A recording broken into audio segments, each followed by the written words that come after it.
Akhirnya coba saya mau teliti Bible itu. Akhirnya setelah saya teliti pakai Quran dan Bible, saya kuasai Bible itu. Ternyata gak bisa saya percaya ke Yesus Tuhan, gak bisa. Karena saya pakai data. Coba dulu saya tahunya Tuhan itu, Yesus ini utusan, nabi, penyampai firman, mentuhankan Allah, pakai Quran. Ternyata kalau saya pakai Bible sama saja. Tetap Yesus itu utusan, seorang nabi, penyampai firman, mentuhankan Allah. Lalu kebenaran Kristen itu dari mana? Imani saja kan? Nggak punya data kan? Oke, makanya saya mau menyampaikan satu poin Pak Ustadz. Makanya saya selalu berdoa dan bertanya dalam diri saya. Saya yang sudah lahir mendarah daging Kristen, ketika dalam kehidupan yang dewasa ini, saya baru mau belajar kebenaran itu. Dan kebenaran itu datang ya berat lah Pak Ustadz. Karena sudah mendarah daging oleh Kristen. Bagaimana mungkin saya begitu proses waktu yang cepat? Oke. Dari pengalaman saja ya. Pengalaman. Di sini Bang ya. Ini tabuka logika. Tidak ada orang Islam yang murtad, hidupnya enak itu gak ada. Terpontang-panting mana. Tapi coba saudara-saudara saya yang masuk mualaf itu. Banyak di dunia debat ini. Termasuk di sini ada Kang Dito itu. Coba nanya ke beliau bagaimana dulu prosesnya. Berat. Tapi setelah itu nikmat banget beliau. Banyak Jimen, Asal, Jai. Mereka bersama kami sekarang. Yang mualaf itu. Dulunya berat awalnya. Tapi setelah dijalankan, apa kata mereka? Inilah hidup yang sebenarnya. Ketika saya menemukan Islam. Tapi pada awalnya berat, mereka bingung. Di sisi lain saya akan diusir oleh keluarga. Di sisi lain banyaklah rintangan. Tapi setelah dijalankan, apa kata mereka pengakuannya? Menemukan kedamaian, keindahan, kebahagiaan. Tanya ke Kang Dito itu. Jadi kita lihat pengalamannya dulu orang-orang. Ada nggak? Saya udah 10 tahun dengan Bang Juma itu. Cari orang-orang murtadin itu gak ada. Mereka takut berdebat, mereka takut menyampaikan kebenaran. Takut. Karena pasti mereka gak ngerti Quran. Pasti mereka gak ngerti Bible, pindah agama itu. Seperti Saifuddin Ibrahim, KC, siapa itu. Coba ajak debat kayak gini. Gak mungkin berani mereka. Karena mereka pindah agama itu bukan karena kitab suci, bukan karena kebenaran. Ya, makanya cari kebenaran itu gampang sebenarnya. Lewat dialog memang. Oh, Kristen benar. Saya Kristen misalnya. Ayo sampaikan menurut Biblenya. Saya pede. Karena saya yakin agama saya benar, Quran saya benar. Makanya saya hobi debat itu. Makanya kalau Kristen takut itu pakai dalil itu. Makanya sampai pada Pak Ustadz mengatakan semua nabi sampai Yesus, Pak Ustadz mengatakan, oh Yesus hanya utus untuk Bani Israel, dan itu perkataan Yesus juga. Dan saya juga berpikir pakai akal juga. Gimana tuh caranya saya untuk mendapatkan keselamatan itu, sedangkan Yesus datang hanya untuk Bani Israel. Saya sudah di tengah-tengah, saya mau kemana keselamatan itu datang. Dan saya sudah berpikir pakai akal ini Pak Ustadz. Dari semua penyampaian ini Pak Ustadz. Ya tinggal anu aja nanti ya. Makanya saya berani siap. Mau nanya apapun, coba Anda korek-korek Islam itu, tidak akan bisa. Oh tata, katanya Kristen yang saya imani Islam itu seperti ini. Tanya Anda, bebas kalian bertanya. Ya, pasti kalian cuma memframing. Ya, itu cuma apa ya? Pelintiran-pelintiran doang, nggak benar itu. Makanya saya sering buka tanya jawab. Ya. Sedikit satu dalil saja Ustadz. Mantap, silakan Kang. Lanjut. Ya, para mu'alaf itu kalau melihat Yesua Hamasyiah atau Isa alaihissalam, semuanya kalau mempelajari Al-Quran, begitu sampai di surah Al-Maidah ayat 116. Ayat 116. Bagaimana jiwa-jiwa orang-orang mu'alaf ini akhirnya emosionalnya pasti nangis, nggak mungkin tidak. Mungkin Ustaz Tata, kalau saya kan menyampaikan surah Al-Maidah ayat 116 ini nggak akan sampai. Tetapi bagi saudara Santo yang kalau sudah tidak membedakan Yesua Hamasyiah dengan Isa Al-Masih, surah Al-Maidah ayat 16, ayat 116 Ustaz.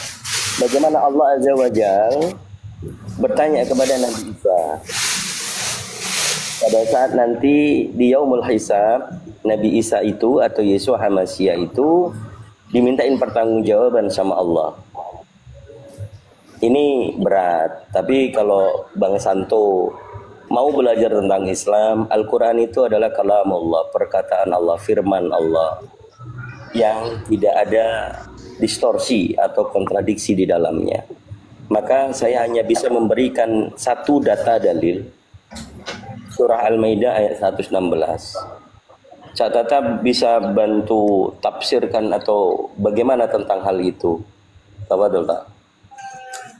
Iya, nanti kalau Al-Maidah 116 itu, nanti orang-orang yang menyembah Tuhan yang bukan Tuhan dimintakan tanggung jawab oleh Allah. Misalnya ada orang menyembah berhala, apa kata Allah? Wahai kamu yang menyembah berhala, sekarang bisa nggak Tuhan yang kamu sembah dulu itu menyelamatkan kamu?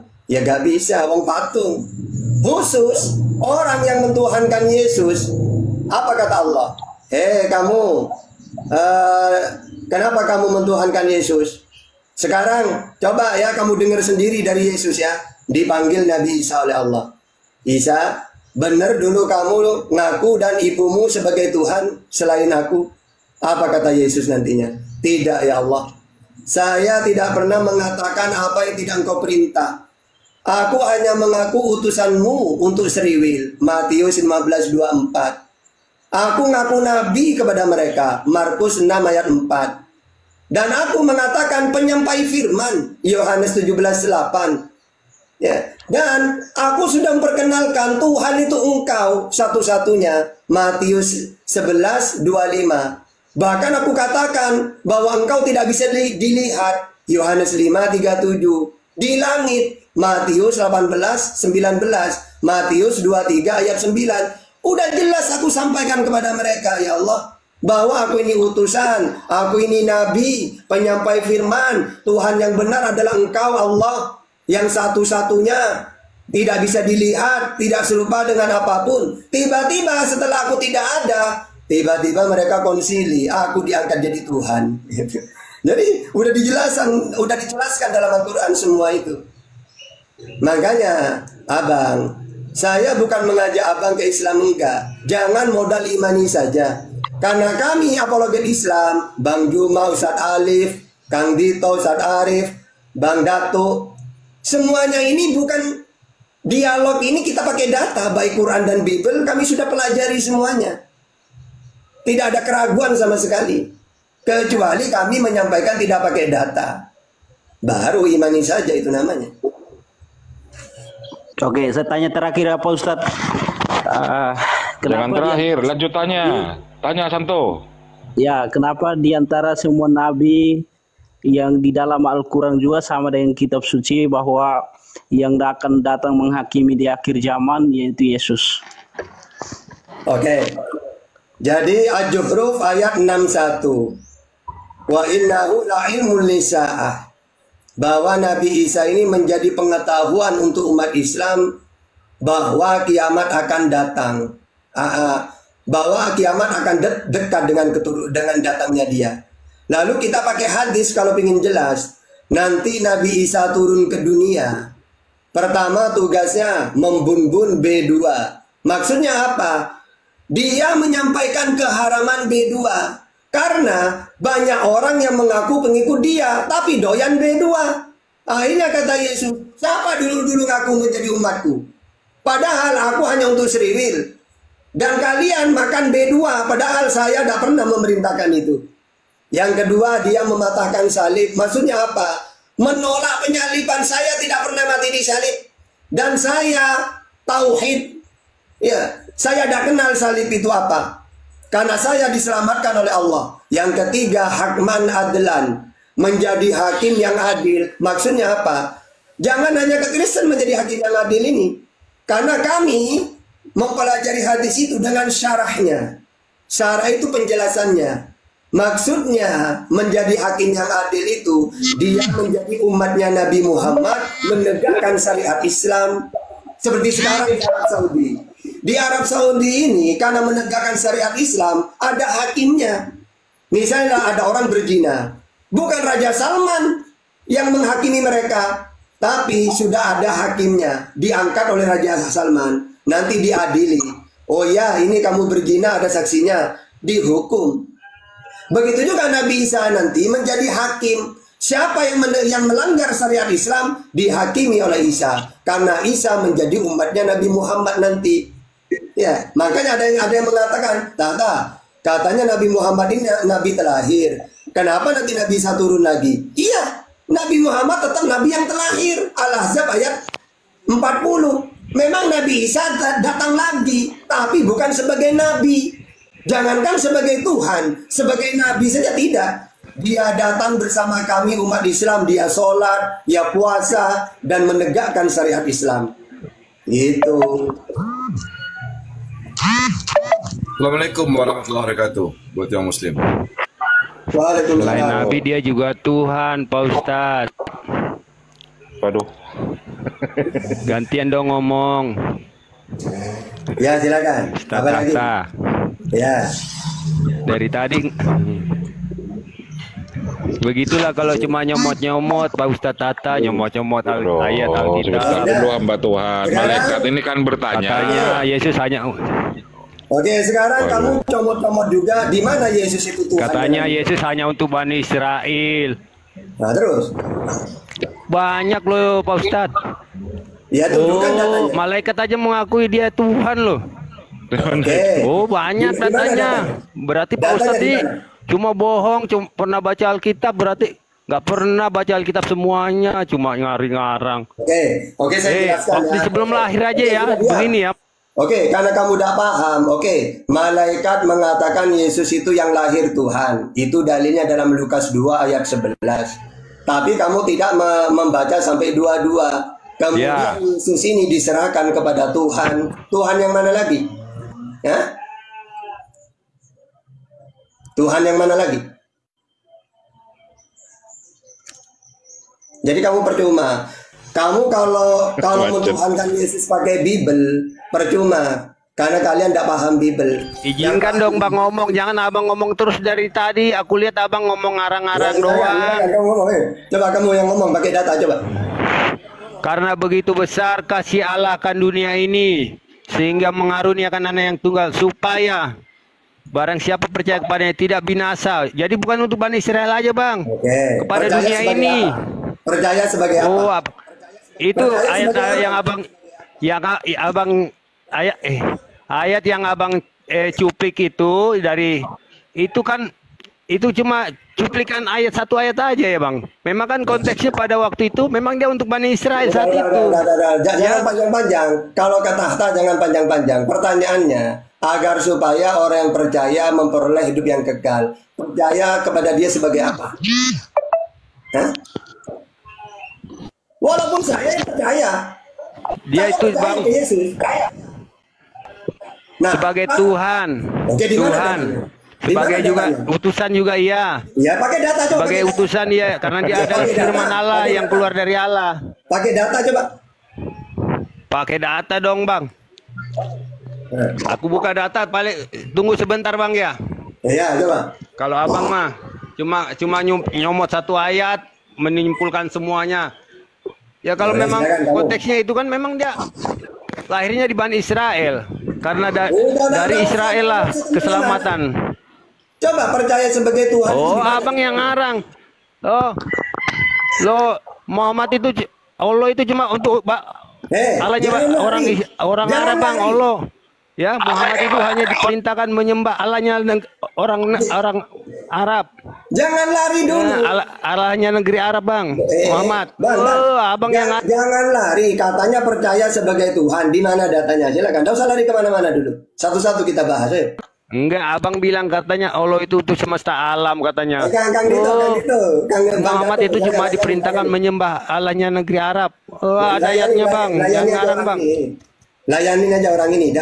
Malas saya ngelayani orang yang tidak paham Bible ini. Kalau Allah Israel itu berarti hanya khusus untuk Israel gitu maksudnya. Bang Tata, boleh nggak campur ngomong? Lanjut aja, Ustaz Tata. Lanjut aja, Ustaz. Open Tata. cam biar Boleh biar nggak tidak campur ngomong? biar tidak kena pelanggaran Komalku. Mana pernah Kayak bang? gitu, open Tanya cam. itu orang Israel bang. Mereka percaya pada Allah SWT. Mana ada? Oke. Mana Oke. ada orang Israel Baca, yang baca. beragama Islam bang? Baca ulangan Coba namanya bertanya-tanya empat. mereka. Ngarang bebas Oke, kau. oke, oke. Salahnya Allah SWT. Tenang, tenang. Memangnya Allah Kita bisa pakai berubah data, nama Bang. Tenang. jadi Elohim. Oke. Wah, Oke, saya bacakan ya. Oke, kita pakai data. Data man. Amos 5 ayat 27. Dan aku akan membawa kamu ke dalam pembuangan jauh ke seberang Damsik. Firman Tuhan yang namanya adalah Allah. Nah itu. Gimana itu? Ayo. Coba kamu kalau punya Bible Amos 5:27 coba baca. Baca yang keras coba. Ya, ya. Bang, Amos itu kitabnya orang Yahudi bang ya. Nggak ada yang menyebutkan kata Allah bang. Jangan ngarang kok bang. Kau pergi sana bang. Kau diketawain kok bang. Oh, kau bilang Amos lagi orang Buka aja, Bang, buka. agama Islam. Wah, ngarang bebas kau bang.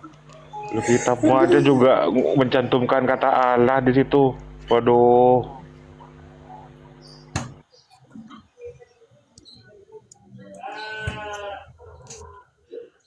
Halo Bang Tahta. Apa? Mau bertanya? Oh Bang Tahta. Gantian. Ya. Ini aku bacakan bang ya di kitab Wahyu bang ya. Ya. Ya. Ini perkataan Yesus dia ketika sudah di sorga ya. Ya, ketika dia sorga dia Yohanes mendapat penglihatan ya di Pulau Patmos ketika dia melihat Yesus ya. Ini perkataannya di kitab Wahyu, dituliskan di kitab Wahyu, bukan karangan Oten ini bang, bukan Al Congor alias Al Ngarang.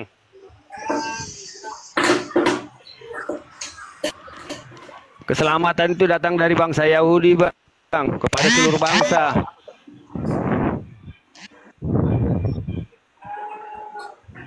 Tapi di luar, tapi yang ngaku-ngaku Ya, aku bacakan kitab Wahyu bang, pasal 1. Ya, silakan. Aku bacakan ya, aku bacakan kitab Wahyu pasal 1 mulai ayat 7 sampai ayat 8 aja bang, gak usah panjang-panjang. Lihatlah, ia datang dengan awan-awan dan setiap mata akan melihat dia. Juga mereka yang telah menikam dia dan semua bangsa di bumi akan meratapi dia. Ya amin. Aku adalah Alfa dan Omega, firman Tuhan Allah yang ada dan yang sudah ada dan yang akan datang, yang maha kuasa. Inilah perkataan Yesus sendiri bang. Jadi Apalagi, Yesus itu Bang? siapa? Jadi Yesus itu siapa? Iyalah itu ya Tuhan itu bang. Tuhan. Terus Bapak Tuhan juga. Yang berhak menghakimi itu siapa? Aku tanya kok bang, yang menghakimi siapa yang nanti setelah akhirat bang? Siapa yang berhak menghakimi? Malaikat? Bapak. Aku tanya bang. Bapak. Bapak ngarang bebas ya, cuma Allah bang. Ya, Gak ada unsur lain bang, cuma Allah. Bukan Yesus kan? Bukan Yesus kan? Dia yang mengetahui lahir dan batinnya orang bang. Nggak boleh kau Ya, ngarang-ngarang, pakai nggak data boleh dulu. berbohong. Kamu jawab pakai data. Karena kata Yesus, aku menghakimi sesuai dengan apa yang aku dengar. Dengar dari siapa dia? Aku akan membawa upahku kepada orang, setiap orang. Aku membalaskan setiap perbuatan tiap orang. Banyak semua bang. Yesus menghakimi sesuai dengan apa Kamu yang cuma dia nyupik dengar. satu ayat, kamu menarasikan seluruhnya. Ayo kamu tantang saya pakai data. Ayo coba. Jangan cuma seperti di gereja. Ayo kan orang gereja. Karena begitu besar kasih Allah akan dunia ini. Akan Oke, dunia. ayo pakai data dulu. Coba. Saya nanya. Yesus ini menghakimi sesuai dengan apa yang dia dengar. Makanya dia memerintahkan bang, murid-muridnya mendapat perintah baru. Ya, kalau memang itu untuk Bani Israel doang, dia nggak akan memberi perintah baru bang. Pergilah ke seluruh bangsa, jadikan semua murid-muridku, seluruh bangsa murid-muridku. Baptislah mereka dalam nama Bapa, Putra dan Roh Kudus. Apakah sudah dibaptis? Oke, saya tanya satu-satu. Bapa, Anak, Roh Kudus. Oke. Abang kan mengakui Isa itu sebagai nabi. Apa abang sudah dibaptis? Tenang, jangan terburu-buru. Bapa, Anak, Roh Kudus. Saya nanya, Bapa ini sebagai apa? Lalu Anak sebagai apa? Selamatan Roh Kudus sebagai apa? Di bangsa Yahudi bang, makanya dia itu saat itu lahir di bangsa Yahudi. Ini. Tak ajarin Bible yang benar ya. Kalau memang ayat itu benar, bukan berarti Yesus Tuhan. Coba baptis atas nama Bapa. Gak usah ngajarin Bible yang benar bang. Bapak sebagai apa, Sus? Sebagai Tuhan. Ditamu aja enggak? Matius 11:25. Anak sebagai apa, Sus? Anak sebagai utusan Tuhan untuk Riwil. Matius 15:24. Bukan tiga-tiganya kamu Tuhan. cuma Udah, Bang, Anda itu ngarang-ngarang Anda udah ngerti Bible, Bang, Anda ini. Bertanya aja. umat pendusta boleh berdusta dalam 3 hal itu. Lanjut Kang Dito, udah kesurupan nih. Bukan kesurupan, kamu yang kesurupan, segala hal, segala cara kamu halalkan, Bang. Apa maksudnya apa? Kenapa udah nyerah itu ya? Udah gak kehilangan data. Apa? Nyomot doang. Apa yang dicomot? Kok sakit rupanya? Katanya Yesus hanya untuk orang Israel. Memang konteksnya keselamatan itu memang berasal dari bangsa Yahudi kepada seluruh bangsa. Loh, Muhammad itu cuma diperintahkan untuk menyembah dan terima kasih itu, Bang. Itu oleh suete. Jangan kau nambah-nambahin ayat anumu, Bang. Jangan mengurangi, jangan nambah-nambahkan. Apa sih kau ini? Aduh, nggak jelas. Coba kalau mau diskusi itu ditata dulu, kosakatanya ditata, jangan merepet aja. Apa? Sakit hati kau rupanya. Hah? Boleh saya bicara? Iyalah. Bani Israel. Ngarang-ngarang bebas Coba kau baca Matius 15 nomor 25, 26, 27. Di situ Yesus mengatakan. Udah males aku Di nomor 24-nya kau diam dulu, kalau mau diskusi itu gantian kita ngomong. Kabur kau. Oke. Jadi kalau kita mau diskusi baik-baik, satu, jangan bawa perasaan. Jangan bawa perasaan. Kalau kita lagi bahas Bible, itu kami hanya membacakan. Tidak ada kami menambahi, apalagi menafsirkan. Betul, Bang Dito, betul itu. Karena di sini kita mau cari kebenaran dan belajar. Jangan saling membenci, jangan saling menghujat itu. Iya, jangan hanya karena sakit hati kemudian ngomong ngaco di sini. Kalau saya mengatakan dari hati saya yang di bawah maupun yang di atas ini, saya sungguh mengasihi umat Islam dari hati saya. Saya ingin belajar benar dari ikhlas dari hati saya. Itu saya jujur. Bang Santo. Iya, Bang. Abang pernah renungkan nggak kenapa paus ya, mulai dari paus yang pertama? Iya, Bang. Bang Santo pernah merenungkan nggak tentang KGK 841? Itu kalau tentang kadit itu belum pernah renungkan sih, tapi dari sejarahnya saja yang saya dengar. Coba gini, Bang, bagaimana cara merenungkannya? Kalau di dalam kekatolikan tidak ada keselamatan di luar Katolik, kenapa KGK dibuat membenarkan orang Islam? Iya, Bang, kenapa ya, Bang? Kenapa? Ya justru saya minta Anda renungkan. Kalau saya merenungkan, makanya saya keluar dari Katolik. Saya terima Islam karena tidak ada masalah. Iya, kenapa di kanonik itu bahwa ditunjukkan bahwa dari Islam keselamatan itu dari Muslim. Iya, bagi yang membuat ajaran, kenapa ajaran KGK itu ada? Karena Yohanes pasal 21 nomor 24. Kalau sampai dituliskan ini firman Tuhan nggak akan cukup. Makanya orang Katolik membuat aturan KGK itu yang tentang ekumenis, tentang sakramen. Benar, mereka membuat aturan menikah, itu Katolik. Tapi kalau Protestan, seperti Pak Pengamat ini Protestan. Pak Pengamat ini seorang Protestan, mereka mengambil nggak katekismus tentang pernikahan? Punya orang Katolik tapi mereka nggak mau jadi Katolik. Tidak mengambil. Mereka mengambil supaya pernikahan mereka disahkan. Padahal kalau Protestan ini berpaham soal skriptura, maka perintah menikah itu di mana? Yang pasti begini, Bro, yang pasti. Perintah menikah itu di mana? Di ajaran Yesus kan kami memahaminya dilarang kawin cerai dan dilarang poligami, Bro. Tuh kan hanya kawin, menikah ada nggak? Ada nggak tentang menikah? Makanya seseorang saya kira kalau masih waras nggak pingin bapaknya itu poligami dan anaknya poligami. Bukan masalah poligami dulu, menikah. Ada nggak ajaran menikah di Bible? Kawin dengan menikah beda lah. Berarti kawin itu masih di bawah lah. Kawin saja. Menikah itu yang itu dia. Itu dia. Jadi Katolik membuat KGK aturan tentang pernikahan karena tidak ada di Bible. Iya, Lalu Bang. Protestan ini, Kenapa lalu Protestan, di antara semua paus itu tadi tertuju kepada Muslim, Islam, bahwa keselamatan itu datang dari Islam. Kenapa di Katolik begitu tertuju kepada Islam? Oke, Bang, mau kita bongkar tentang kekatolikan, Bang. Kalau Katolik merujukan kepada Santo Petrus, muka Iya, saya Bang. muka Petrus, muka Iya, saya Bang. muka Petrus. Apakah Petrus pernah diberitahukan oleh Yesus bahwa dia mengajarkan kepada non-Yahudi? Tidak. Kalau tidak, landasan kekatolikan mengambil dari Petrus dari mana? Kan katanya kan bilang dari semua paus itu hanya dari paus yang pertama selain Petrus itu mewakili saja, bilang wakil Kristus gitu katanya. Karena di dalam Bible yang diberikan kunci surga adalah Petrus. Dirikanlah jemaat di batu karang ini. Lalu Iya.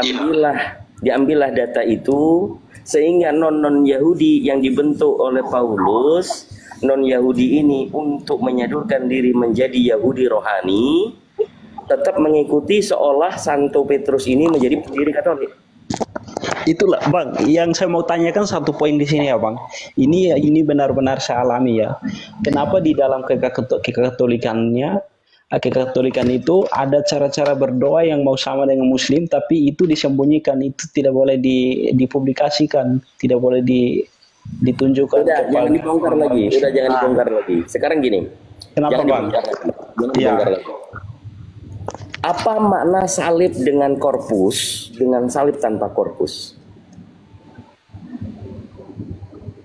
Maknanya salib dengan korpus dengan salib tanpa korpus. Apa maknanya? Pasti berbeda, Bang. Yang tanpa korpus siapa? Protestan. Protestan, yang yang korpus Katolik. Yang korpus Katolik. Sama atau beda? Beda. Kalau yang ada korpusnya, korpus di situ dicium nggak sama Katolik? Cium. Mencium itu penyembahan nggak? Atau hanya ikonik saja? Itulah, Bang, masya kalau kita mau Udah, makanya kalau kita bongkar-bongkar Katolik lagi, sebenarnya satu kali tepuk, Protestan pun juga jatuh. Kan gitu. Nah, sekarang Bang Santo sudah mulai belajar. Kan diskusi-diskusi di sini, hikmatnya banyak, faedahnya banyak. Bukan kita menyerang. Tapi saya salut sama Abang Dito sih. Saya salut sama Abang Dito. Abang Dito orangnya ramah, selalu memberikan pendapat tentang kebenaran. Karena pada kenyataannya begitu. Abang salah. Kalau Abang saja yang mengatakan saya orang yang Tapi dia nggak bahas cium batu Hajar Aswad, nggak bahas. Harusnya bandingkan dong. Coba lihat. Cium. Orang Protestan mengatakan orang Islam itu mencium Hajar Aswad. Orang Protestan. Kenapa mereka dengan ringan seperti itu? Karena mereka tidak mencium korpus. Kan gitu kan? Iya, dibandingkan mestinya. Karena mereka tidak mencium korpus sehingga enteng sekali perkataannya menuduh umat Islam mencium Hajar Aswad itu adalah sebagai penyembahan. Padahal nggak seperti itu. Gini ya, Bang, kenapa ya kalau di dalam kekatolikan itu jarang ya menyinggung orang lain? Katolik itu kayak jarang menyakiti orang lain. Kayak jalani masing-masing saja. Tetapi di sini saya pengen belajar betul, Bang Dito, karena apa yang Bang Dito sampaikan itu kebenaran. Karena ingin bongkar lebih dalam lagi ya bahaya nih. Jangan. Selagi saudara-saudara Katolik menjadi manusia yang baik, menjadi umat-umat yang sangat toleransi karena ada KGK. KGK itu yang mengatur terhadap umat beragama yang lain. Tapi kalau Protestan tidak ada. Protestan itu hanya cuap-cuap saja. Bahkan orang Protestan sering menyerang Katolik. Padahal mereka ibaratnya kacang yang lupa kulit. Betul, kalau Bang. Katolik ada nggak Protestan? Jangan bawa itu ya kalau pribadi mungkin beda. Bang Dito, saya jujur secara di sini umum ya, yang di bawah maupun yang di atas ya. Kalau dari saya sungguh mengasihi saudara-saudara Muslim dan saya ingin belajar kebenaran itu dari hati saya yang paling dalam. Saya di sini tidak mau menyakiti hati sesama, karena saya omong juga harus berjaga-jaga dalam berbicara, menjaga perasaan orang lain, menjaga hati orang lain. Iya. Jadi Kang Dito, jadi ada namanya penciuman apa namanya? Korpus. Korpus itu sebentuk apa? Saya juga bisa baru dapat baru nih. Korpus itu gambar patung Yesus yang ada di dalam salib. Oh, betul. Itu kalau Protestan kan enggak ada. Protestan itu cuma protes-protes saja. Iya, protes kan udah apa agama yang nggak tahu diri. Saya bilang nggak tahu diri kenapa? Karena yang pertama kali itu ke Katolik. Protes itu baru abad ke-16, ke-17. Iya. Tapi banyak hal gini Santo. Iya, Bang. Kalau memang dalam hidup ini meyakini ya, hanya satu-satunya di dalam Al-Quran mengatakan kullu nafsin dha'iqatul maut. Kalau ada di Bible, kalau di Bible ada tertulisnya begini, segala sesuatu yang hidup pasti akan mati. Betul, Bang. Ada nggak di situ di Bible? Nggak ada. Nggak ada. Yang ada hanya di Al-Quran. Kullu nafsin dha'iqatul maut. Segala sesuatu yang bernyawa pasti akan mati. Makanya orang hidup di dunia ini hanya sekali. Itulah Bang Dito, saya terkadang berdoa, saya bilang, ya Allah, berikanlah keselamatan itu kepadaku, berikanlah kebenaran itu. Sedangkan saya hanyalah hamba, saya hanyalah manusia biasa, manusia berdosa. Sampai kapankah keselamatan itu saya akan mendapatkan kebenaran itu? Kenapa masih dicari, Santo? Ya, Bang. Ya sudah, kalau mau selamat, Islam. Saya tidak mengajak ya, tapi kalau adanya pertanyaan, saya menginginkan untuk mendapatkan selamat. Islam itu artinya selamat. Muslim artinya orang yang berserah diri. Orang yang memeluk agama selamat, orang-orangnya ini berserah diri. Berserah diri artinya mau dipanggil mati kapanpun udah ready. Yang penting la ilaha illallah. Tidak ada Tuhan selain Allah. Hanya satu Tuhan saja. Itu kunci surga. Makanya selamat. Makanya Bang Dito, di sisa hidup ini yang cuma satu kali di dunia ini, saya tulus dari hati ingin benar-benar mencapai kebenaran dan keselamatan yang dari Allah itu sendiri. Ya, Kang Dito, ini Bang Malaikat Hati Santo ini kemarin sudah diskusi dengan saya di roomnya Bang Faruk atau di room saya lupa saya, di rumah Bang Faruk. Dan kayaknya dia sudah mengakui bahwa Yesus itu cuma utusan Tuhan, bukan seorang Tuhan, bukan seorang yang berkuasa, hanya utusan Tuhan. Jadi kemarin saya sudah sarankan, artinya kalau udah mantap, ini malaikat hati ini mungkin nggak punya pengetahuan ya tentang Kristennya. Saya, Pak. Tapi dia ngaku Kristen mungkin ya. Ini loh orang Protestan itu memang suka sekali menghakimi. Iya. Wah, menghakimi, aku kan bilang mungkin. Gimana sih lu? Belum menghakimi kalau kata mungkin. Lu asal aja lu ngomong. Ya, kalau mungkin itu artinya menebak secara pasti. Kalau menghakimi kalau kata mungkin itu baru nebak. Kalau ya, dasar lu memahami Kristen. Lu yang menghakimi langsung gitu. Aku baru Bang Malaikat Hati Santo, Anda Katolik atau Protestan? Biar kita dapat ininya. Bang Malaikat Hati Santo.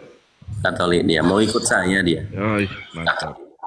Saya mau tanya, Bang Katolik. Ikut saya syaratnya cuma satu, Santo. Kirim KTP ke sini, nanti dibenarkan. Kang Dito, saya mau tanya. Oh ya, silakan Pak Jupri. Katolik kitabnya kan sama tahu dengan Kristen, walaupun ada yang kitab perjanjian baru saja, tidak usah perjanjian lama ya. Kitab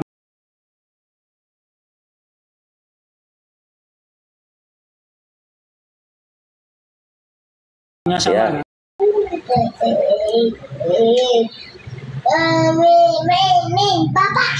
Bapak. Yang memberikan rambu atau sinyal yang merujuk Anda jadi alap. Bentar ya. Misalnya dengan para murtadin itu, Bang. Ya. Para murtadin itu menjadi Kristen karena adanya ayat-ayat di dalam Quran yang merujuk, yang memberikan rambu tentang Isa. Ya, contohnya Isa terkemuka di dunia dan di akhirat. Itu terkonfirmasi di dalam Matius 28 ayat 19. Kepadaku diberikan kuasa di bumi dan di surga. Misalnya lagi, ini. Al-Hadid ayat 3.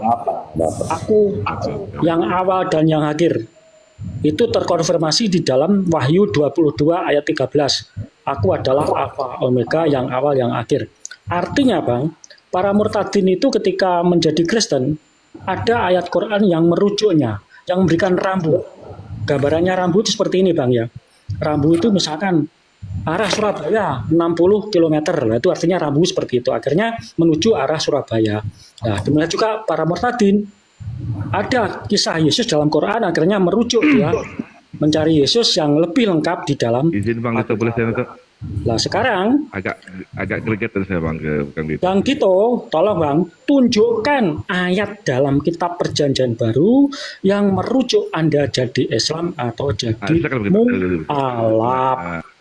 Oke, sebelum ke akidah Pak Datuk ya, saya jawab. Jelas seluruh mu'alaf itu pada waktu merenungkan Yohanes 17:3, ternyata Yesus adalah utusan. Tentang hidup yang kekal itu menerima satu-satunya Tuhan yang benar itu Allah. Yesus itu utusan, sama dengan Musa, Salomo. Siapa lagi? Wah, bawa pendapatnya Ihsan Moko Gintai nih. Ya kau diam dulu lah. Pantai itu makna itu tentang ayat itu, ayat 3 itu yang apa yang dimaksud di sana. Makanya diam dulu. Tadi kan yang ditanyakan saya, kenapa pengamat ini nyerobot-nyerobot? Tidak bisa dong aku nimbrung karena Anda nyampaikan pemahaman yang salah. Saya, Bang Kristian Jupri ini saya. Tentang Yohanes 17 ayat 3, maknanya kan kamu nggak ketahui. Sama dengan Ihsan Moko Ginta. Kau diam dulu, pengamat. Bukan kau dulu ini yang dipersilakan. Ya, biar bicara dulu. Yang Jupri silakan. Ya. Dengarkan. Apa yang dibilang Moko Ginta mah bisa kuit gitu. Diam dulu lah pengamat. Kenapa kau kepanasan? Diam dulu. Jangan kelonjotan ya. Yang pertama Yohanes 17:3, yang kedua Yohanes 20:17. Yesus itu akan pergi ke Bapakku, ke Bapakmu, Allahku dan Allahmu. Itu dulu. Dua dalil ini sangat fundamental di mata orang yang mencari kebenaran, apakah Yesus Tuhan atau Yesus utusan Tuhan. Kemudian Yesus mengatakan, ini yang harus dicermati ya. Yohanes pasal 5 ayat 31. Tentang setelah Yesus mengatakan seperti itu, dia mengatakan aku diberi kuasa sehingga dituhankan. Padahal Yesus ini di Yohanes pasal 5 nomor 31, apabila kesaksian itu datang daripadaku, maka kesaksianku itu benar atau tidak benar? Tidak benar. Tidak benar. Selesai. Jadi kalau ada Yesus mengatakan, misalnya sekalipun ada tertulis Yesus ngomong akulah Tuhan sembahku, benar nggak yang dia sampaikan? Segala sesuatu kesaksian yang keluar daripada diriku sendiri, maka kesaksianku itu tidak benar. Kalau dia sudah mengatakan tidak benar, maka wanti-wantilah. Karena ada Yesus lain yang mengatakan akulah Mesias, akulah Kristus. Mereka ini yang banyak menyesatkan orang. Matius 24 ayat 4 ayat 5. Waspadalah, jangan ada yang menyesatkan kamu, sebab banyak orang akan datang memakai namaku. Siapa namaku? Dito, bukan. Namaku siapa? Yesus. Dan berkata akulah Mesias. Mereka ini yang banyak menyesatkan orang. Matius 7 nomor 22-23. Siapa yang diusir? Siapa yang diusir? Orang yang menyebut Yesus Tuhan. Si Dito ini bener-bener ini. Izin ya, Bang Bang Christian, saya sedikit aja. Anda katakan tadi Yesus Alfa Omega itu, ini kunci di sini. Dalam Yohanes 14:24. Kuncinya di situ. Firman yang kamu dengar dariku bukanlah berasal dariku, tapi dari Bapa yang telah mengutus aku. Jadi setiap perkataan Yesus mengatakan, aku Alfa Omega, itu firman Bapa yang disampaikan oleh Yesus. Sebagaimana di Yohanes 1 nomor 1. Inilah firman Yesus yang dikaruniakan Bapa kepadanya. Artinya yang keluar dari mulut Yesus itu firman Tuhan. konteksnya di Yohanes 14:24. Yang keluar dari Kristus, aku dan Bapa satu. Itu dari Bapa. Artinya apa? Satu dalam tingkatan pengajaran. Sudah, Bang? Ya, silakan, Bang. Boleh saya tanggapi? Anda mengatakan begitu ya, boleh-boleh saja, Bang. Tetapi intinya tadi loh, ayat, Bang. Ayat. Yohanes 14:24. Iya. Intinya Yohanes begini. 14:24. Firman yang kamu dengar dariku bukanlah berasal dariku, tapi dari Bapa yang telah mengutus aku. Iya, sudah paham. Ya, berarti firman yang keluar dari mulut Yesus itu adalah firman Bapa. Bukan Yesus yang mengatakan dirinya, akulah Alfa Omega, itu bukan merujuk pada Yesus. Oke, Pak. Sudah? Nah, silakan, Bang. Ya. Dengan framing saya mengatakannya. Enggak framing. Apapun yang Anda jelaskan, itu sah-sah saja, boleh-boleh saja. Saya hargai, Bang. Tapi intinya, Bang, para murtadin itu mendapat sinyal, mendapat rambu, ya, melalui Quran yang merujuk tentang Yesus, gitu loh, Bang. Intinya begitu. Jikalau Anda nggak percaya bahwa tertulis dalam Quran itu terkonfirmasi dalam Alkitab, ya nggak apa-apa, nggak masalah. Tapi intinya ini siapa sih orang lagi halu dari tadi didengerin? Aduh. Ada rambu yang jelas, ya. Ada petunjuk yang jelas. Quran merujuk tentang adanya Yesus. Yang Al-Quran mengatakan Yesus Nabi Isa itu nabi terkemuka. Ya terserah. Nah, sekarang di Bible Anda Yesus itu manusia terkemuka atau terkutuk? Nah, itu nanti terkutuk apa terkemuka? Ini kita dulu. Terkutuk atau terkemuka? Nanti terlalu. Enggak, Anda akan bandingkan dengan Al-Quran, saya bandingkan dengan Bible Anda. Apakah Yesus itu manusia terkemuka, terkutuk? Masalah terkemuka dan terkutuk itu bukan pokok bahasanya, Pak. Nah, Anda akan bandingkan dengan Al-Quran dan diambil. Anda mengatakan Nabi Isa itu terkemuka dunia akhirat. Terus Anda bawakan kepada surat Bible Anda, segala kuasa diberikan kepadaku, katanya. Bandingannya bukan itu. Bandingannya, apakah Nabi Isa itu terkutuk atau terkemuka? Bible Anda. Gini loh ya. Maksud saya itu kalau itu bahasanya sudah melebar ke lain ya. Anda tadi ngambil Al-Quran, mengatakan Nabi Isa itu terkemuka. Oke, Nabi dalam Al-Quran Nabi Isa itu terkemuka di dunia akhirat. Betul. Terus Anda kata murtadin itu ngambilnya begini. Nah, sekarang di Bible Anda, Yesus itu manusia terkutuk atau manusia terkemuka? Gini loh, Bang, ya. Masalah Yesus terkutuk dan terkemuka itu hal yang sifatnya pembahasan. Anda yang bawa sendiri, Anda yang lari, gimana pula itu? Dengarkan dulu dong. Ya. Pembahasan yang sifatnya lebih internal di dalam kekristenan ya, Bang, ya. Intinya, Bang, kan gini tertulis, loh. Bang. Iya, tertulis, saya tahu kok. Tertulis ya. Di Bible Anda Yesus itu manusia terkutuk. Itu bukan pokok Anda kalau di Al-Quran Nabi Isa itu manusia terkemuka dunia akhirat. Loh, kok Anda bandingkan dengan segala kuasa yang diberikan kepadaku? Hubungannya apa, Bang?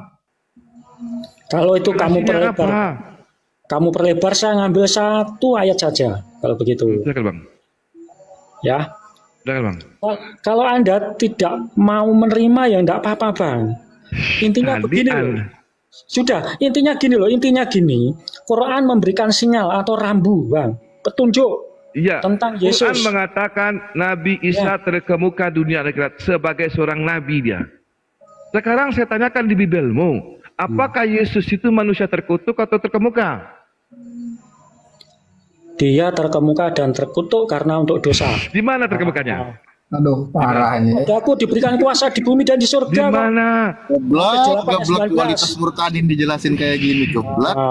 Geblek. Kayaknya melebar toh, Bang. Terkutuklah orang yang tergantung di kayu salib. Siapa yang disalibkan? Kisah para Rasul 2:36. Yang disalibkan Yesus dan bukan orang yang diserupakan. Yang disalibkan Yesus bukan orang yang diserupakan, Bang. Anda percaya Yesus disalib? Anda percaya Yesus disalib? Anda percaya Yesus disalib? Terkutuk benar ya? Terkutuk karena dosa-dosa manusia. Nah ada terkutuk dengan dosa. Orang yang dikutuk Elohim itu adalah orang yang melakukan kejahatan di dalam Ulangan 21. Orang yang melakukan kejahatan, orang yang dihukum karena melanggar hukum Taurat, makanya dia terkutuk. Apakah Yesus melanggar hukum Taurat? Enggak. Sudah. Nah sekarang kenapa Anda samakan antara Nabi Isa yang terkemuka, terus Anda katakan, oh gara-gara inilah ada murtadin. Nggak nyambung, Bang. Nggak nyambung.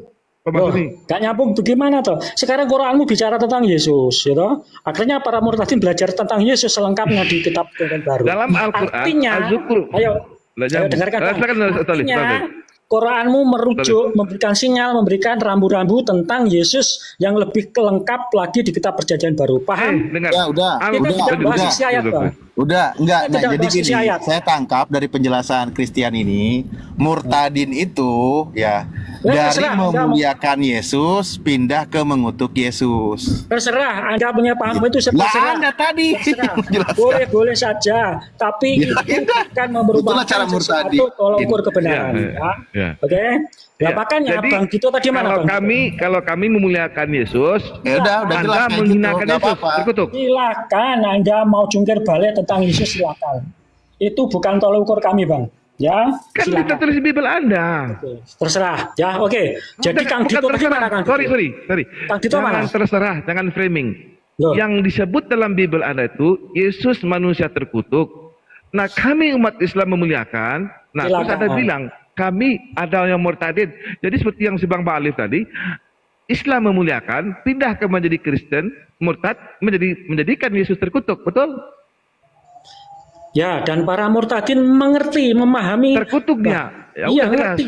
Mereka akhirnya jadi ngerti maksudnya terkutuk itu apa gitu loh. Sedangkan Anda Terkutuk belum ya, kan? tahu. Sedangkan Anda belum tahu maksudnya Yesus terkutuk itu apa, belum tahu gitu loh. Bang, Oke. tidak mungkin Bang, ada manusia yang dikutuk Sudah. oleh seorang yang Anda belum katanya paham. Rasul Paulus. Ini adalah bahasa rohani, Bang. Bahasa rohani pula, Bang. Kalau saya jelaskan nanti, Bu. Tapi dalam dunia Bahasa yang rohani berbeda. pula Kang Dito. Bahasa rohani Kang Dito. Jadi Bang, Kang Dito jadi mualaf sebenarnya Bang itu setelah karena masuk gagal memahami Yesus ketika jadi Katolik. Ya, karena di dalam Silakan, kitab Bu. perjanjian baru tidak ada rambu-rambu yang menunjuk jadi mualaf. Bang, Ya, kalau artinya kami kegagalan memuliakan Bang Nabi Isa Dito alaihissalam, akhirnya terjebak Nabi jadi Isa itu mualaf. kami muliakan. Di Bible Silakan. dikutuk. Mana yang Kamu lebih bagus? muliakan, kamu Memuliakan hinakan, atau dikutuk? aku Yang no lebih bagus? problem. Ya. Yang lebih bagus memuliakan atau mengutuk? Oh, sudahlah, kamu belum mengerti paham Yesus. Saya nggak ngerti. Belum Yang mengerti, bagusnya Bang. memuliakan Nabi Isa atau mengutuk Yesus? Mana Kedua-duanya. Kedua-duanya. Kedua-duanya. Yang satu Iya. memuliakan, yang satu mengutuk. Dua-duanya di mana? Kedua-duanya. Kok ada Karena dua-duanya? rela terkutuk maka memuliakan dia. Yang rela Terkutuk mati itu dimuliakan. Tidak terkutuk kapan ada disalib narasi, demi manusia. makna anonim dan sinonim. Anonim itu lawan kata, sinonim persamaan. Apakah Ya. memuliakan itu adalah sinonim atau anonim? Sedangkan Yesus anonim dan sinonim. Ya Allah ya Rabbi. Dimuliakan Kang dan Dito. terkutuk. Ya, Ya, Kang ini ranah kami, Bang. Ranah Ya, kami. tadi Anda bawakan Islam, makanya Anda Iya. membawakan Islam tadi. Ada Jadi orang bawa Islam yang Islam atas dasar murtadin apa, Bang? gara-gara Al-Quran mengatakan bahwa di Al-Quran Nabi Isa itu terkemuka dunia akhirat. Terus gara-gara itu ada yang murtadin di dalam Biblemu begini, segala kuasa diberikan kepadaku. Sementara sinonimnya bukan itu, terkutuk. Yesus terkutuk di Bible Anda. Di Al-Quran Yesus manusia yang mulia. Yesus terkutuk Ini. dan dimuliakan oleh umatnya. Di mana dimuliakan, Bang? Loh, kalau tidak dimuliakan tidak ada kitab perjanjian baru. Bang, Yesus nggak kenal dengan Bible. Yesus nggak kenal dengan lucu Kristen. Lucu Yesus mengatakan dalam dalam Matius 7 nomor 21-23, Yesus nggak kenal. Pengikutnya, apa kata Yesus? Pengikutku, domba-dombaku mengenal aku.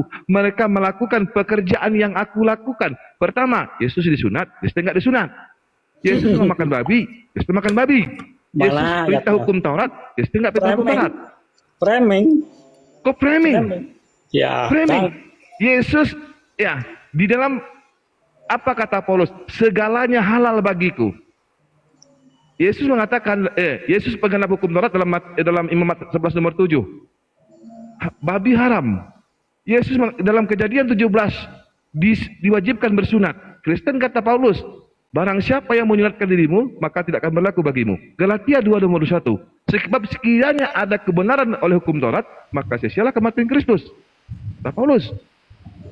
Oke, izin biar saya yang selesaikan dulu. Lanjut itu aja. Oke, jadi begini ya. Tolong dengarkan gantian. Jadi Kang Dito jadi mualaf. Bentar ya, Bang. Sudah cukup. Sabar dulu. Saya baru masuk. Sabar, kita gantian ya. Saya selesaikan dengan waktu 3 menit. Yang pertama, Yesus mengatakan di dalam Yohanes 4 ayat 22.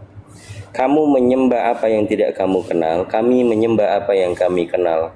Sebab keselamatan datangnya dari bangsa Yahudi. Ini perkataan Yesus mengutip, membenarkan bahwa keselamatan datangnya dari bangsa Yahudi. Kemudian Paulus datang mengajarkan kepada Romawi dengan suratnya kepada jemaat Roma. Dikatakan di situ Roma pasal 2 nomor 28. Yang disebut Yahudi bukanlah yang lahiriah. Artinya adalah yang bukan lahiriah ini merujuk kepada rohania.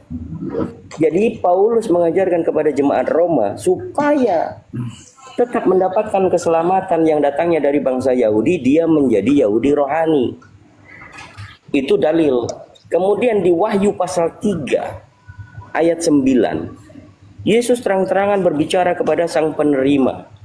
Dia mengatakan, lihat, ada beberapa orang dari jemaat iblis yang menyebut dirinya Yahudi padahal bukan. Siapakah jemaat iblis ini kalau bukan Yahudi rohani? Dibaca sampai rinciannya, Bang, jangan dipotong-potong. Apa? Dibaca ayatnya sampai selesai, dari awal sampai selesai, jangan dipotong-potong ayatnya, makanya enggak ke. Saya selesaikan. Kitab Wahyu pasal 3 nomor 9. Jemaat iblis ini siapa kalau bukan Kristen yang suka mengatakan dirinya rohani. Ceder kon, jemaat iblis. Siapa di antara orang Kristen yang tidak mengatakan kami Yahudi rohani? Siapa? Kalian. Jangan padukan kami mu'alaf dengan murtadin. Murtadin itu urusannya perut sama di bawah perut. Kalau tentang Al-Quran, kalau orang Islam bisa membaca Al-Quran, Al-Quran itu yang bahasa Arab. Salah di bawah perut. Dengarkan. Biasanya justru Surah Yusuf ayat yang masalah perut di bawah. Kau diam dulu Pak Tua. Sebelum ku bangsatin kau, diam dulu. Nggak dikasih ngomong. Saya lagi ngomong. Biar curhat. Surah Yusuf. Itu belum ada nih. Aku mau tanggapi kekeliruan Dito ini ngomongnya ini. Yusuf ayat yang kedua. Dengarkan, aku mau baca Al-Quran, bangsat. Diam dulu. Biar curhat dulu, silakan biar curhat. Mengajari kalian. Astagfirullahaladzim. Ini memang. Saya tadi kan dibahas gelas. Mampus kau kena ludah rohani kau. Udah tua mau mati masih aja motong-motong orang ngomong bikin jengkel. Seluruh umat Islam kalau bisa membaca ayat suci Al-Quran yang berbahasa Arab, surah Yusuf ayat yang kedua, dengarkan bacaan ayat suci saya. A'udzubillahi minasyaitonirrajim. Bismillahirrahmanirrahim. Inna anzalnahu Qur'anan Arabiyyan la'allakum ta'qilun. Wahai orang-orang yang suka mengatakan Al-Quran ini terjemahan yang bodoh, yang tolol. Di sini ayat suci mengatakan kami menurunkan Quran berbahasa Arab. Jadi Al-Quran itu yang berbahasa Arab, tolol. Ya. Jangan kalian mengatakan murtadin tapi nggak bisa baca Quran. Kalau orang murtad, yang pertama kali dilakukan adalah memakan babi. Sebelum dibaptis makan babi. Kenapa dibungkus dengan harus makan babi? Supaya diyakinkan dia tidak lagi menjadi orang yang beriman karena babi itu adalah larangan. Orang yang kena doktrin misionaris, yang pertama diberikan adalah makan babi. Benar atau tidak benar? Benar atau tidak benar? Murtadin goblok. Ada nggak benar-benar murtadin?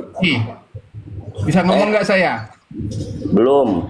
Belum kau kuludahi lagi kau kedua kali. Diam dulu Pak Tua bangsat. Biar curhat dulu, silakan biar curhat. Ini bukan curhat. Kalau longor aja sendiri gitu loh. Kalau murtadin tidak memakan babi, maka dia tidak akan murtad.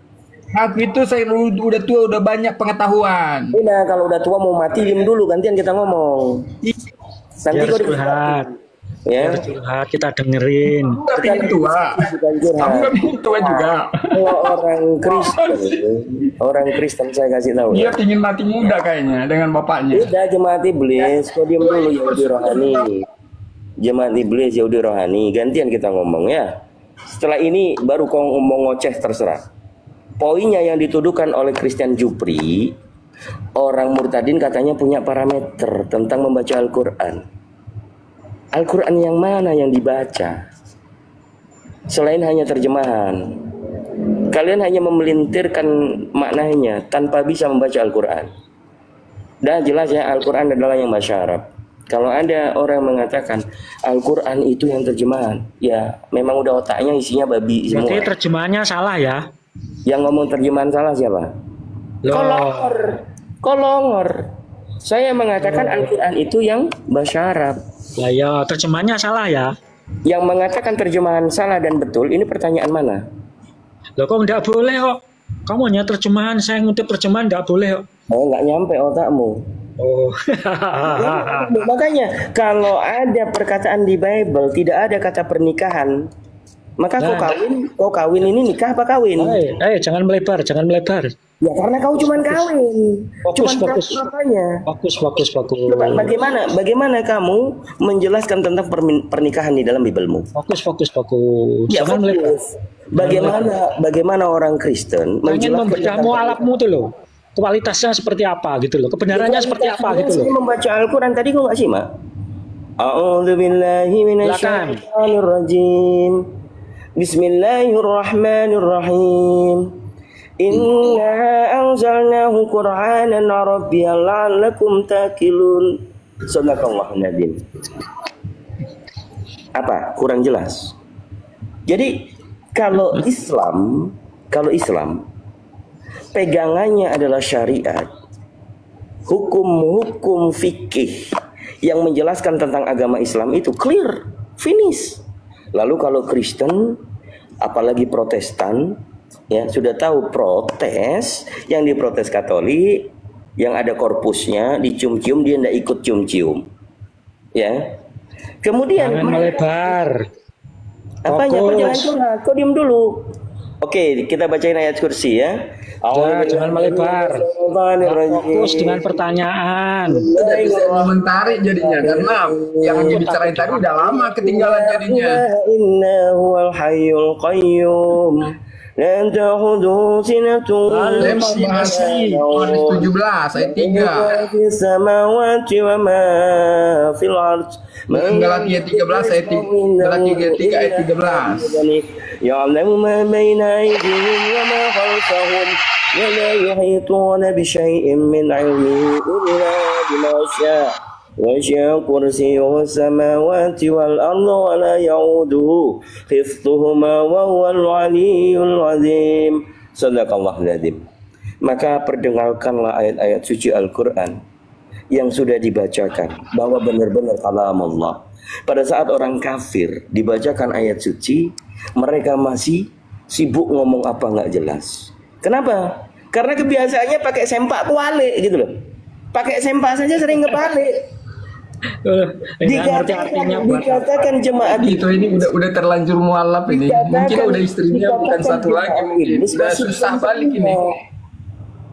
Dikatakan jemaat iblis masih belum terima. Jadi kalau orang Kristen, siapa yang tidak mengakui dirinya sebagai Yahudi rohani? Nanti kelamaan nggak dikomentari itu tentang Yohanes 17. Kau ya? Mengaku nggak jemaat iblis? Dengan tadi Galatia 3. Yahudi rohani, jemaat iblis. Ya kalau udah tua kayak gitu tuh. Ayo silakan yang mau curhat. Jupri. Oke. Silakan. Saya tanggapi ya Bang ya. Saya tanggapi. Dari pemaparan Anda terlalu melebar, tidak fokus pada pertanyaan saya, ya. Intinya begini, Bang. Anda jadi mualaf secara literasi, Bang. dalam ayat-ayat Bible itu tidak ada yang memberikan sinyal atau rambu-rambu Anda jadi mualaf. Itu harus kamu perhatikan. Yang ada adalah Anda gagal. Anda gagal ketika menjadi Katolik dalam memahami isi Alkitab. Gagal, Bang. Gagal. Jadi karena kegagalan Anda itulah terjawab. Anda jadi mualaf. Ya, seperti saya, Bang. Sampai tuwek, sampai elek, sampai mate tidak mungkin mualaf. Karena saya memahami isi Alkitab kami. Tahu kebenaran dalam Alkitab kami. Bukan comot sini, comot sana untuk pembenaran, enggak, Bang. Ya. Jadi ketika Anda membicarakan agama kami, Bang, membicarakan kitab kami, bahwa apa yang Anda bicarakan itu konsep dari kegagalan Anda ketika menjadi Katolik. Ya. Sebab secara literasi ayat tidak ada yang merujuk, tidak ada sinyal, tidak ada rambu Anda jadi mualaf. Kalau para murtadin tadi kalau ditafsirkan memang melebar, tapi intinya, Bang, ada rambu, itulah. Ada petunjuk dia jadi murtadin. Kan ngomong apa, Chris? Ini ngomong kebenaran. Ngomong double. Bicara kebenaran. Karena Anda pasti menolak. Karena Anda pasti menolak, ya. Apa yang saya sampaikan pasti menolak. Saya tahu kok, pasti menolak. Anda mesti nggak terima. Oke, aku tanya sederhana samamu, Chris. Ya, udah nggak perlu lagi hormat sama orang tua yang bebal. Apakah kamu di Kristen dijamin masuk surga? Pasti. Pasti. Ya. Apakah semua orang Kristen dijamin masuk surga? Kalau semua orang Kristen belum tentu. Tapi orang yang sungguh-sungguh percaya Yesus sebagai Tuhan dan Juru Selamat dalam hidupnya. Dengarkan, jangan tiba-tiba jadi budak, ya. Tiba-tiba jadi budak, jangan jadi budak tiba-tiba, ya. Pertanyaan saya, apakah semua orang Kristen dijamin masuk surga? Semua orang Kristen belum tentu. Tetapi orang yang Kristen sungguh-sungguh. Ngapain kok masih di Kristen, tolol? Saya menjadi Kristen bukan karena agama Kristen. Kalau belum tentu ngapain kok jadi orang Kristen, tolol? Lalu jaminan apa yang menjamin kamu masuk surga, tolol? Kamu jangan kesurupan. Kamu kesurupan ngomong kasar. Kamu mau disopani. Kamu kesurupan ngomong kasar. Saya ngomong baik-baik nggak pernah. Izin Kang Dito. Jangan curhat, jangan kamu kesurupan gitu. Kamu kesurupan gitu. Jangan debat dengan saya. Jangan nangis. Kalau sudah tua memang harus kuat, ya. Kalau sudah tua harus kuat psikisnya kalau debat sama saya. Ya kamu kesurupan kok. Loh, yang kesurupan siapa? Yang kesurupan itu orang yang diurati. Izin Kang Dito. Christian, coba dibaca Matius 12 nomor 15 perikopnya apa di situ? Gini, Bang, ya. Ini saya sebenarnya tidak mau comot-comot ayat. Perikop bang, bukan cuma Bang, perikop Bang. Nggak bisa diterusin. Gini Bang Datuk, Si Chris Jupri ini kan orang Protestan. Dia mengatakan tidak boleh comot-comot ayat. Padahal doktrinnya adalah sola scriptura. Orang yang sudah tua renta nggak ngerti sola scriptura. Padahal sola scriptura itu artinya adalah Bible itu menjawab dirinya sendiri. Mau dicomot bisa diterangkan ke kitab yang lain. Ini goblok. Pemahaman teologinya dia nggak sekolah. Mulai kesurupan. Kesurupan. Cuma bisa bilang karena sudah tua, dia cuma diskusi yang kesurupan. Cuma gitu doang. Gak punya ilmu kau. Coba terangkan sama aku. Kenapa kau membatasi bahwa pemahaman sola scriptura itu tidak comot-comot? Bagaimana kalian membuat suatu doktrin Yohanes 1 nomor 1, Yohanes 1 nomor 14? Comot nggak itu? Comot nggak? Dengarkan dulu. Comot nggak itu? Saya tidak mau membahas comot-comot ayatmu, tapi saya mau membahas kondisi. Comot-comot, saya comot-comot. Tadi jangan comot-comot. Gimana comot-comot katanya? Iya, agak nggak berilmu ya, nggak berilmu dia. Percuma tua. Kalau ternyata ketuaannya itu tidak membenarkan suatu narasinya. Berbicara tanpa literasi. Jangan comot-comot katanya. Sola scriptura itu comot-comot goblok. Maka terjebak jadi mualaf, ya. Kamu gagal. Masalah terjebak tidak terjebak, sola scriptura itu kau sudah memandangnya beda.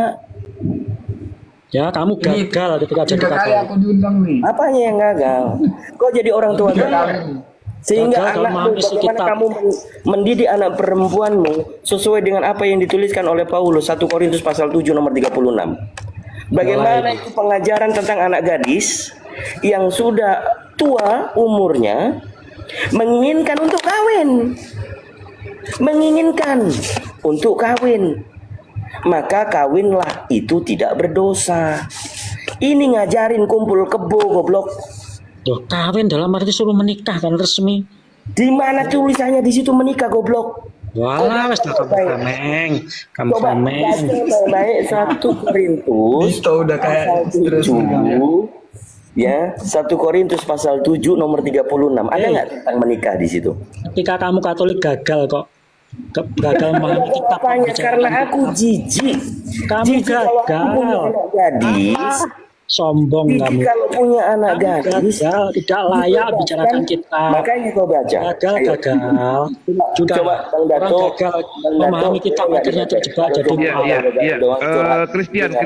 Christian. Saya nggak comot-comot ayat, satu perikop saya ambil. Saya nggak comot-comot ayat. Di dalam Matius 12 nomor 15 satu perikop. Perikopnya Yesus sebagai Tuhan, sebagai hamba Tuhan di situ. Saya tidak tertarik membahas. Bang Arif, Tapi saya ingin menyampaikan posisi Anda ketika membahas kitab kami. Dia kan udah tua, udah nggak bisa teng. Makanya dia perlu baca yang begitu. Coba kita bacain. Ya. Matius 12 nomor 15 satu perikop Anda bacain. Sebagai Tuhan atau sebagai hamba Tuhan perikop dari situ. Enggak, Bang Dato. Ini supaya Bapak tua ini kembali lagi fungsi ereksinya normal gitu. Ya, silakan.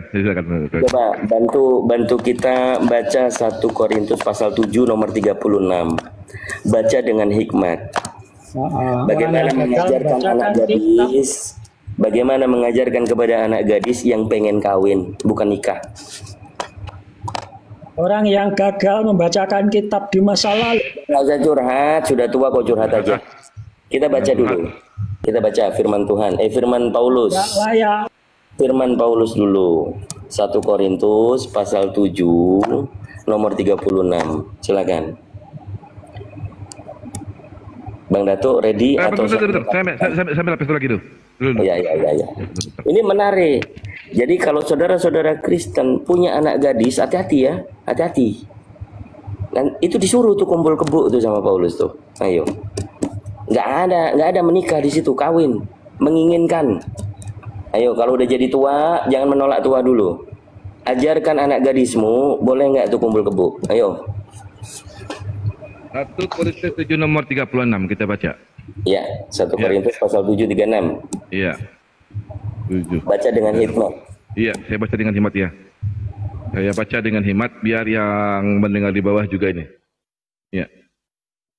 36. Ini ya. Tetapi jikalau seorang menyangka bahwa ia tidak berlaku wajar terhadap gadisnya, jika gadisnya itu telah bertambah tua dan ia benar-benar merasa bahwa mereka harus kawin, baiklah mereka kawin. Kalau ia menghendakinya, hal itu bukan dosa. Nah, nggak dosa perut itu katanya. Itu menginginkan itu. Itu menginginkan kawin. Nggak usah ketawa, gigi mompong. Udah. Parah memahaminya itu. Gimana memahaminya? Coba. Ini dua bapak tua kita di sini, ya, supaya fungsi ereksinya normal kembali. Jadi kalau punya anak perempuan yang sudah tua umurnya, ya, menginginkan untuk kawin, maka kawin saja. Maka kawin itu tidak berdosa. Ini bukan tentang pernikahan. Ayo, bagaimana kau mengajarkan kepada anak gadismu? Ayo, macam mana nih? Tentang menikah itu, tentang menikah. Mana menikah di sini? Kawin. Menikah di situ, longor, matamu belekan rumahnya. Ayo. Kau punya anak gadis, Christian? Surupan lagi. Kau tanya sama kamu, kau punya anak gadis?